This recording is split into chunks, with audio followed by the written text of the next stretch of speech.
Chapter 4, Police Strategies, Part 4. In this slide presentation, we're going to focus on problem-oriented policing. Now, problem-oriented policing is kind of an offshoot of community policing, but it's not just trying to form good relationships with the community and generally prevent crime, but it's much more focused. And we'll see that unlike community policing, problem-oriented policing tends to do, when it's fully implemented and implemented well, it tends to be a really good strategy to deal with particular crimes, to reduce crime and reduce actual crime, not just the fear of crime like community policing. Problem-oriented policing was created by Herman Goldstein. You read some of his work with the role of the police in a free society. Goldstein was actually a professor of mine at the University of Wisconsin Law School, so I was very fortunate to take a couple classes with him. Super nice guy, but really one of the key innovators in modern American policing. Well, not just in American policing, because some of his some of his suggestions, like problem-oriented policing, are being implemented around the world. So Goldstein, very important figure. Goldstein was the creator of problem-oriented policing, and what Goldstein saw was, as he did many police research projects, he was one of the early researchers. I mean, he was researching the police in the 1950s with some of the then leading researchers, and there were only a few of them in the United States. In fact, he participated in one of the first major police studies. And so he continued to study police throughout his career, and what he observed in working with the police.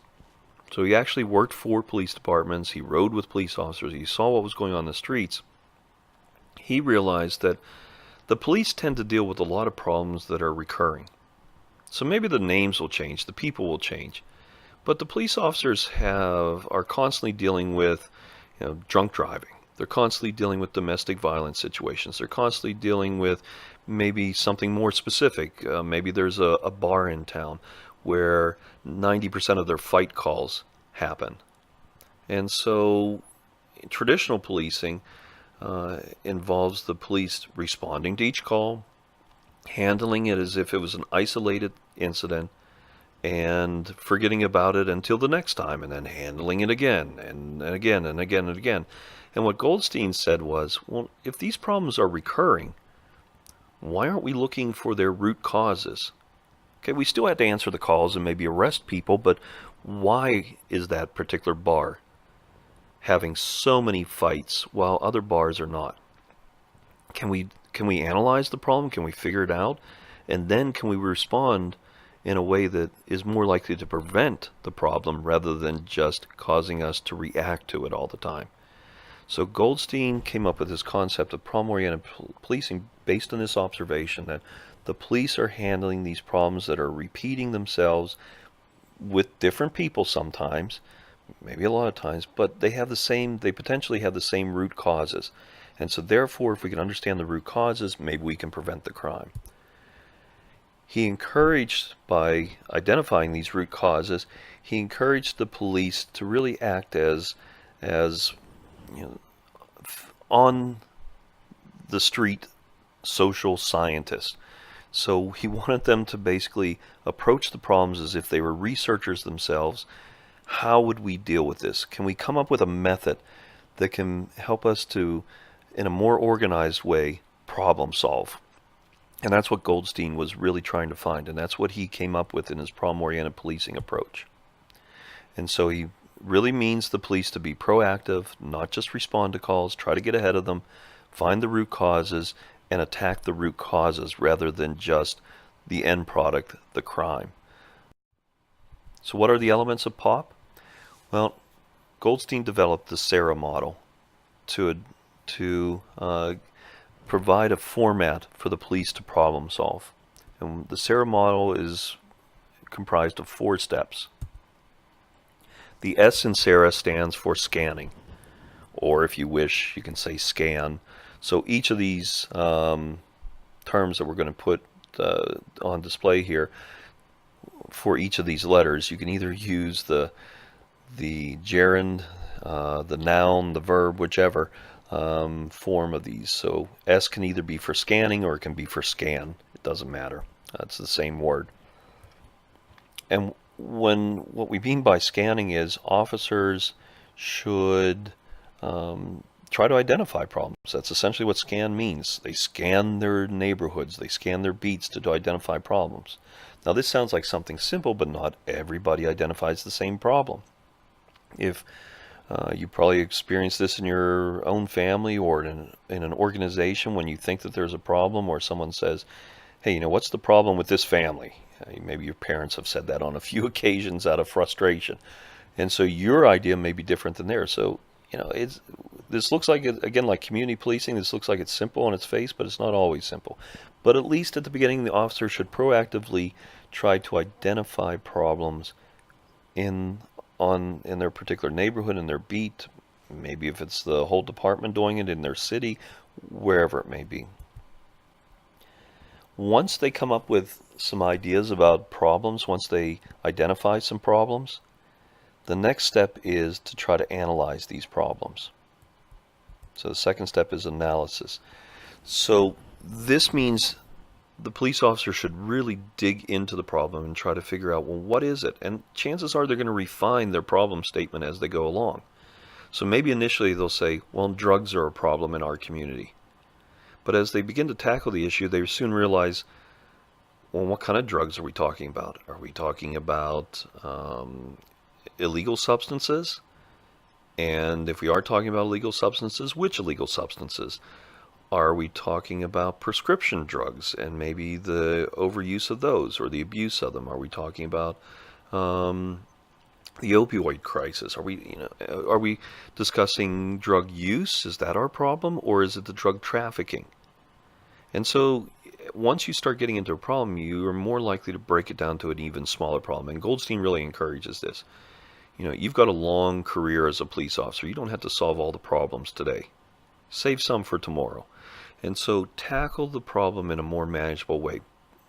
And this is what researchers do who are professors or who work at research think tanks or wherever. They break the problem down into smaller, more manageable components, more manageable questions. So you eventually want to really refine your question. And so analysis will help you to do that. Because you may realize that at first blush you thought the problem was one thing, but it actually turns out to be something else. I had some students who were doing a paper on drug use on campus one time, or alcohol use, I should say, on campus.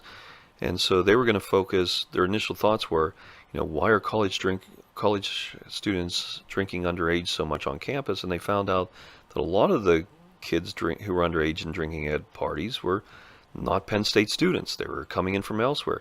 So their initial thoughts when they were thinking about how they might respond to this problem before they knew anything about it was, well, I think a lot of university discipline could be really important. We'll expel the students. Well, if they're not students here, what good is it going to do to expel them? And so you may find that yourself. You may find, well, we thought the real problem was this, but it's really outsiders, or whatever. So you need to really, really closely analyze the problem and try to figure out what is its nature. So why is it presenting itself as it is? So why are drug users smoking heroin more than shooting it up with needles? And so you may get into that. Or is there a difference between the two kinds of users?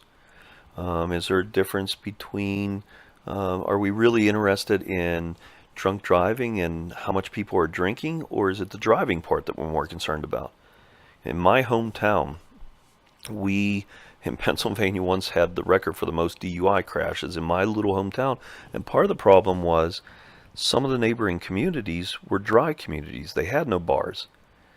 And so it wasn't that the people in my hometown drank more, it was that the people who were drinking in my hometown drove more. They were driving more miles than in most other communities, because most other communities you just went to your neighborhood bar and you didn't have to drive very far.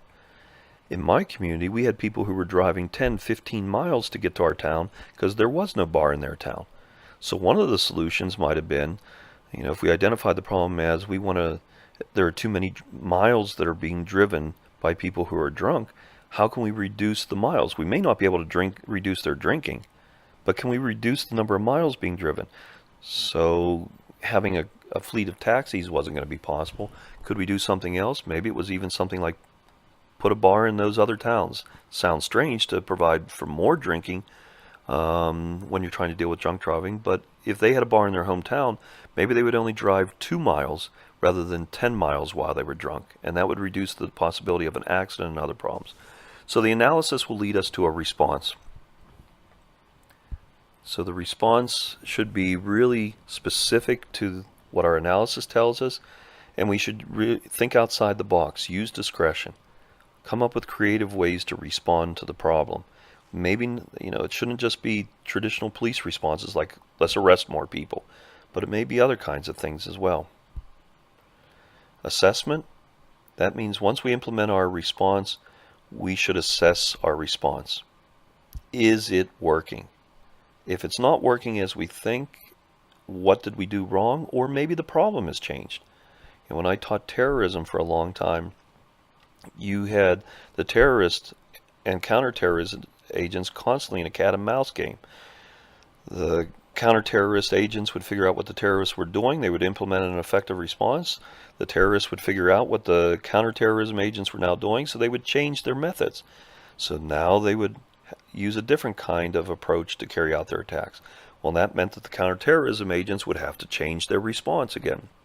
So this is what the assessment encourages us to do. Constantly assess, is our response working? If it's not working, do something different. Do we need to go back and scan? Has the problem changed? Do we need to analyze? Has the nature of the problem changed? Was our response misplaced? What is the current status of POP? Well, as I said at the beginning of this presentation, when it's done properly, it's very effective as a crime-fighting tool. But that's a big caveat, when it's done properly, because that implies that it's not always done properly, and it isn't. Reasons why it's not sometimes effective is not everybody's a great problem solver. We think that everybody has the ability to be a good problem solver, and we can improve your problem solving techniques, but some people are better at it than others. So, we might not have that real creative person in our police department that this particular problem demands. And that's not just true for policing, it's true for other professions. For engineering, you want to be a rocket scientist and your rockets keep blowing up on the pad, you can't figure it out. Maybe you just don't have that creative person who's spotting what the problem is. So again, we might need to find better people who are better suited to problem solving. The officers often fail to think creatively. They fail to think outside the box. An example I often use is the example of, and this sounds really stupid, but urinals in the Netherlands. If you go in, and you'll see this in the U.S. too, if you're a man, if you're a woman, I'm guessing you're not hanging out in men's restrooms that much, but if you haven't noticed, if you're a woman and you have maybe a brother or your father was bad with aim or your significant other or whoever it might be, men often miss. And so that's especially true with urinals. And so what the Dutch found was they kept sending the janitor in all the time to clean up all the mess that the men would leave. But somebody finally came up with an idea that they realized that men like to play games. And so they painted a little fly right by the drain in the urinal, and they found out that the men were more likely to aim for the drain and cause less of a mess with that little fly. So this is thinking outside the box. We could keep sending the janitor in just like we keep sending the police in to make arrest, or we can reduce the problem by something as simple as putting a fly by the drain. But that was a really creative solution to what was, a difficult problem. Bureaucracy always can be a problem. Do we reward officers? Do we give them enough resources, et cetera, et cetera, et cetera? Lack of resources, as I just said, that can be a problem. That you just can't carry out POP. You can't implement the response that you really want to implement because your response that you suggest is, let's build a factory. Good luck doing that if you're a patrol officer. And inadequate data collection or analysis. You just don't have enough information. You can't get enough information. You don't try to, or you don't know how to get it. All these problems, or you don't know how to analyze it. You got the information. The answer is sitting there right in front of you, but you don't notice it.